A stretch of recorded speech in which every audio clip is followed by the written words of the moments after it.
Hello and welcome everyone to another weekly market commentary from StashAway. With me again today, our Chief Investment Officer, Freddy Lim. Hi there. Hey Freddy. We have a few topics this week to cover again. Of course, the ongoing trade talks that are happening in the US right now. We also want to give a quick update about Brexit, and then we go back to the format of asking a question that we get usually from a lot of our clients, right? So yes, we'll discuss that as well, which we talk about retirement.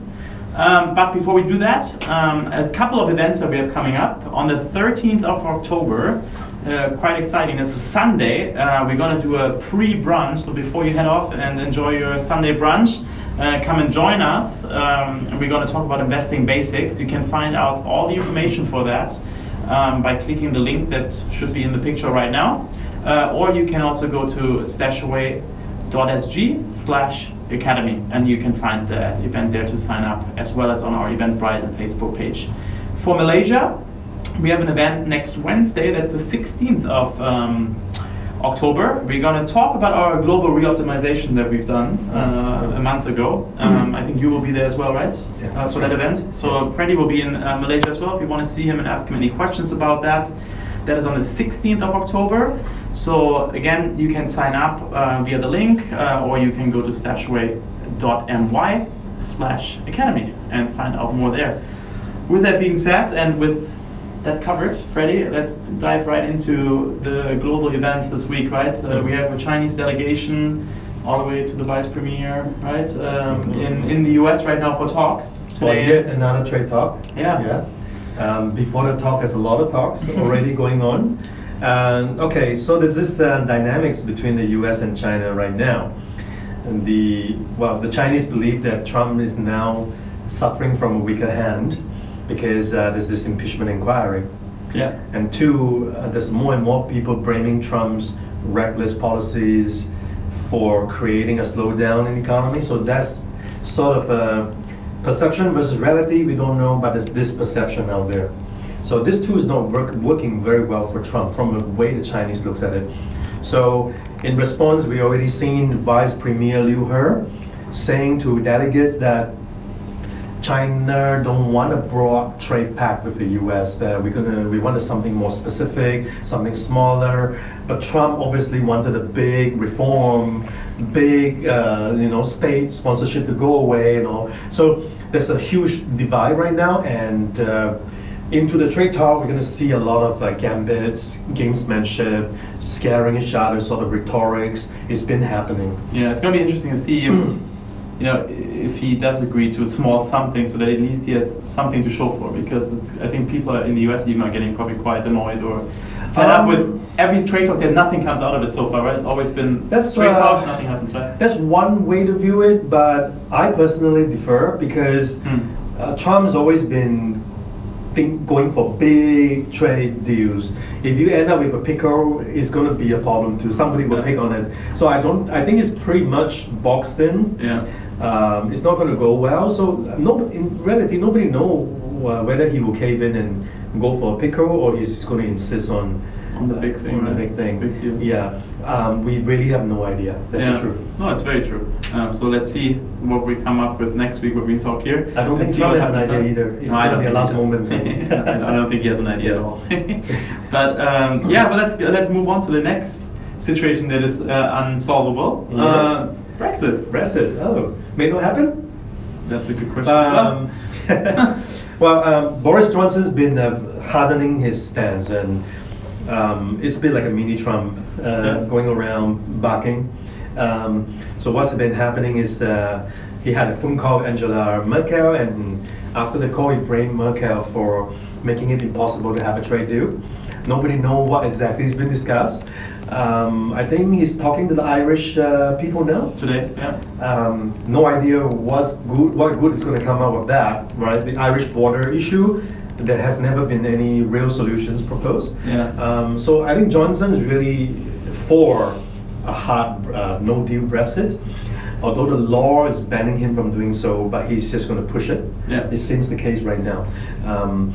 I think the most likely result is an extension of the Brexit timeline yet again. Which already is actually law, right? Like he has to do it passed, right, in Parliament. So I don't know how. That's where everyone is like, how is he even trying to get around that, right? So he's obviously not trying. Exactly. Yeah. But I think the European side may just unilaterally offer another extension. Yeah. That'll be the best way to do so.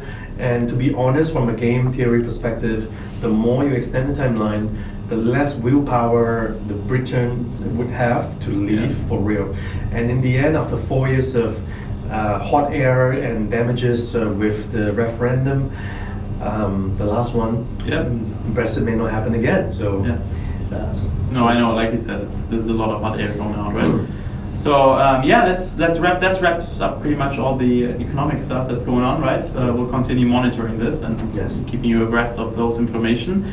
But so one of the questions we always get from our more later stage or retired people, kind of early retirement, whatever that means for the people. But there's this common misconception that retirees must be conservative, right? So they must have, I don't know, 90% bonds and 10% equities. Is that too generalized, or is there like maybe, can you chime in what you think people should do in that? Actually, if you do the numbers, the reality is very completely different from that advice. You have two problems when you are retired. First of all, you may live longer than you think you would, and that in that sense, your money runs out and you're still alive. So you do need some growth component, even in retirement. Yeah. And then there's also inflation that you need to fight, right? Your budget that you plan may be under budget versus reality because of inflation. So these two factors can make you sort of be very afraid during your retirement if you're not invested at all.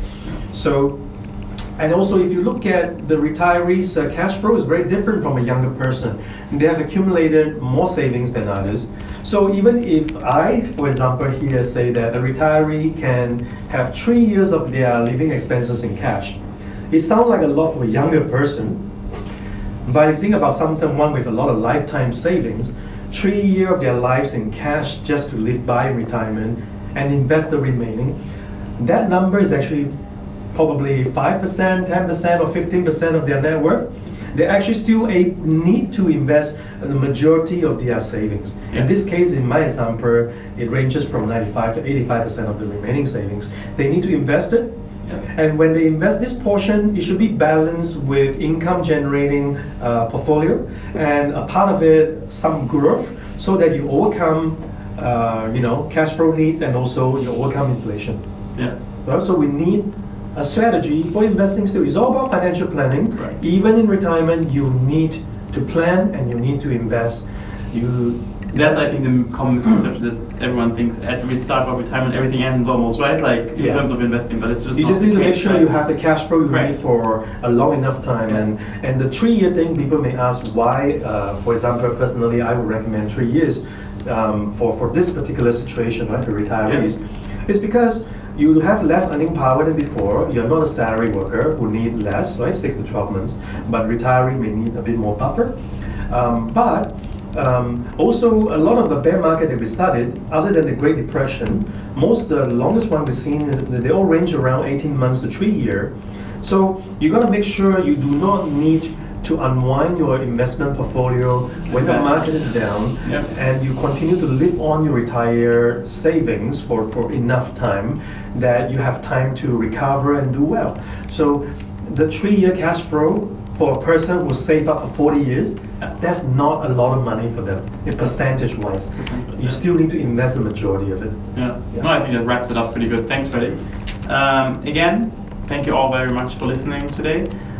Any questions, please put them in the comment box. We get to them next week, or one of our customer engagement specialists will reach out to you and answer you the question as well. And as always, you can also directly contact us via WhatsApp, email, phone, whatever you prefer. So with that being said, Freddy, we'll see everyone next week, right? And have a wonderful day. Bye-bye.